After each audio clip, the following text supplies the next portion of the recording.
Hello बच्चों, आइए प्रश्न को देखते हैं। एक बैठक में 70% सदस्यों ने किसी प्रस्ताव का अनुमोदन किया और 30% सदस्यों ने उस प्रस्ताव का विरोध किया।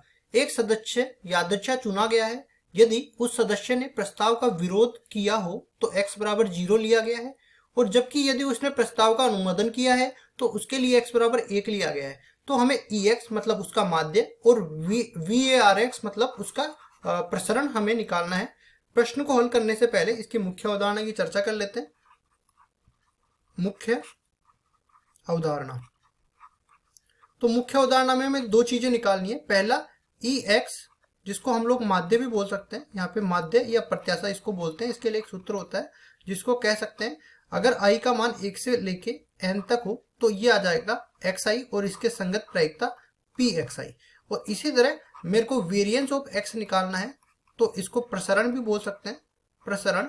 और ये बराबर होता है सिग्मा i बराबर 1 से लेके n तक। यहाँ पे आ जाएगा xi का स्क्वायर pxi माइनस में इसमें से घटा देंगे i बराबर 1 से लेके n तक। ये आ जाएगा xi गुणा में pxi और इस पूरे का वर्ग, ये इसमें से घटा देंगे।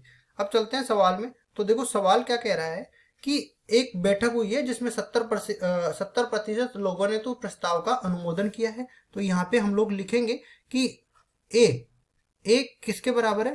प्रस्ताव का अनुमोदन करना, प्रस्ताव का अनुमोदन होना, प्रस्ताव का अनुमोदन होना। तो इसके लिए संगत प्रायिकता अगर मैं निकालना चाहूं तो ये किसके बराबर है? ये बराबर है 70% मतलब 70/100, तो ये आ गया 7/10 के बराबर।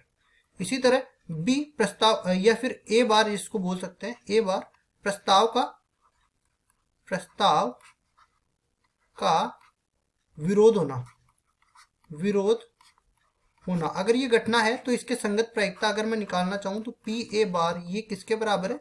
30% के बराबर। 30/100 ये 3/10 के बराबर है। और यहाँ पे ये भी बोला गया है कि इसको ये x जो विरोध होना x बराबर 0 से दिया गया है, मतलब इसको x बराबर 0 से दिया गया है, तो इसकी संगत प्रायिकता को p x बराबर 0 कहा जाएगा। सॉरी, ये नीचे वाली को p x बराबर 0 कहा जाएगा।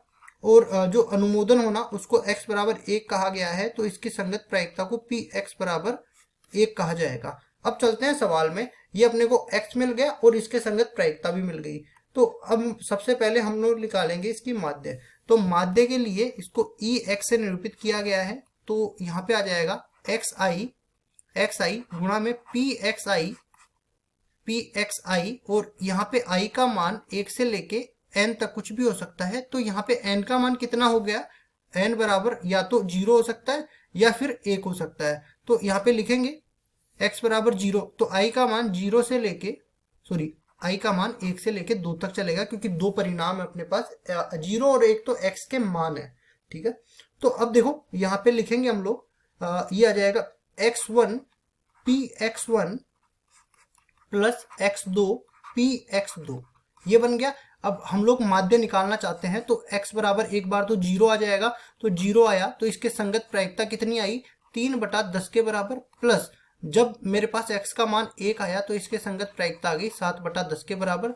तो इसकी माध्य अगर मैं निकालना चाहूँ तो ये किसके बराबर आ जाएगा? 7/10 के बराबर ये माध्य अपने को मिल जाएगा। अब चलते हैं हम लोग इसकी प्रसरण भी निकालते हैं। तो प्रसरण के लिए मैंने सूत्र बताया कि ये बराबर होता है xi गुणा में xi का वर्ग गुणा में pxi, और यहाँ पे i का मान 1 से लेके 2 तक चलना है, क्योंकि 2 ही परिणाम है। इसमें से हम घटा देंगे ex के वर्ग का मान, ये घटा देंगे। तो देखो यहाँ से देखेंगे, पहले अपने को 0 का वर्ग मिलेगा और इसके संगत प्रायिकता 3/10 है, प्लस में 1 का वर्ग मिलेगा, इसके संगत प्रायिकता 7/10 के बराबर है, माइनस इसमें से घटा देंगे हम लोग इसके प्रत्याशा का वर्ग, मतलब 7/10 का वर्ग। तो देखो ये अपने पास आ गया वेरिएंस ऑफ x के बराबर। तो इसको आगे सरल करते हैं। तो वेरिएंस ऑफ x ये बराबर आ जाएगा, ये पूरा अपने पास 7/10 के बराबर आ रहा है, तो 7/10 का बराबर आ जाएगा, माइनस में 7/10 का वर्ग 49/100 के बराबर आ जाएगा। तो इसको भी हम लोग 10 से ऊपर नीचे गुणा कर देंगे हल करने के लिए। तो आगे इसको सरल करते हैं, तो ये किसके बराबर आ जाएगा? 70/100 तो इधर रह जाएगा और 49/100 इधर रह जाएगा।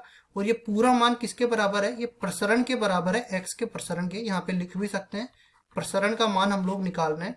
तो ये आ जाएगा अपने पास, हर समान है तो अंश जुड़ और घट जाते हैं, तो 70 - 49 तो ऊपर आ जाएगा, नीचे अपने पास 100 आ जाएगा। और ये पूरा अपने पास वेरिएंस ऑफ x के बराबर है। आगे इसको सरल करते हैं तो 70 में से अगर मैं 49 घटाता हूं तो ऊपर तो 21 बच जाता है, नीचे अपने पास 100 बच जाता है।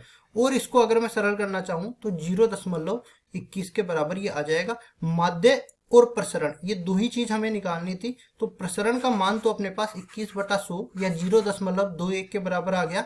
और जो माध्य है इसका मान अपने को 7/10 या 0.7 भी जिसको बोल सकते हैं, ये आ जाएगा। तो ये दोनों अपने उत्तर हो जाएंगे। आशा करता हूँ ये सवाल आपको समझ में आया होगा। धन्यवाद।